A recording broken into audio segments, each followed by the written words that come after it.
Hi, I'm Sasha Ayad. It's April 2024, and here's what's on my mind this month. I've been thinking about the importance of friction in childhood. I want to tell you a story. In my professional counseling graduate program, I had to take a class on therapeutic skills where my classmates and I practiced our clinical skills on each other through a series of role plays and working through vignettes. And each of us was also assigned a PhD level graduate mentor to act as a kind of role play partner and to help us develop our skills and knowledge. My peer mentor, we'll call him Adam for this video, was really smart, he was pleasant to be around, and he possessed a kind of quiet wisdom and demeanor that was really mature despite just being a couple of years older than me. And it was always pretty nerve-wracking to do role plays with Adam because as a novice, I spent far too much time thinking about what I should say next and not enough time really listening to the client and trying to read between the lines. Learning to avoid these novice mistakes was precisely what made this class so valuable. Well, one day, Adam and I were talking about child development, parenting, and how children learn to manage their emotions. And he said something that really surprised me and kind of upset me a little bit at the time. Adam said that when he has children in the future and they get old enough to play board games with him, he plans to cheat. And he wants them to lose quite often.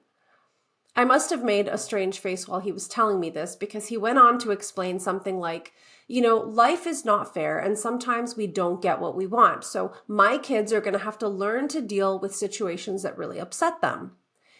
I still wasn't buying it, and my thinking at the time was, if you cheat while playing games with your kids, doesn't that teach them that cheating is okay? Won't your kids learn to be deceptive? And don't you actually want to make sure they win a lot so that they can have more self-confidence? Well, now I realize I couldn't have been more wrong, and Adam was really onto something important. In fact, when children are raised in a frictionless world where they get everything they want, everything is perfectly fair most of the time, and they rarely encounter a dilemma, they actually won't develop the skills to tolerate distress. They won't develop fortitude or resilience, and they don't learn to solve problems if they never have real problems to solve. The point Adam was trying to make is that kids need to learn that life is actually full of friction, disappointment, and aggravation. And kids need more than an intellectual understanding of that. It's not something you can verbally teach them. They need to actually experience that friction for themselves with all of its accompanying emotional upheaval. This memory from graduate school was originally sparked for me while I was listening to Jonathan Haidt on the Honestly podcast. He was telling Barry Weiss about his new book, The Anxious Generation.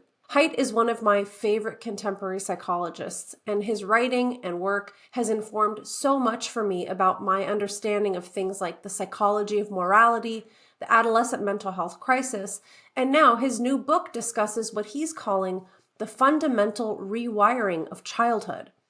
In his interview with Barry Weiss, Jonathan explains that his book tells two main stories.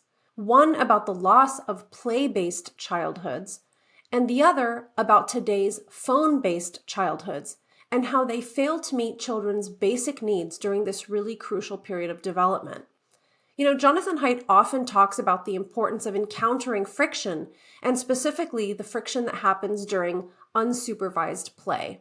So if we were to go back to my story about Adam, my peer mentor, and add on to his cheating during board game strategy, we might actually say that his kids really need to play, preferably outside, without the supervision or guidance of adults altogether. You can check out the rest of this month's newsletter on Substack, where I share reflections about gender and offer ways to support trans-identified young people with greater wisdom, discernment, and compassion.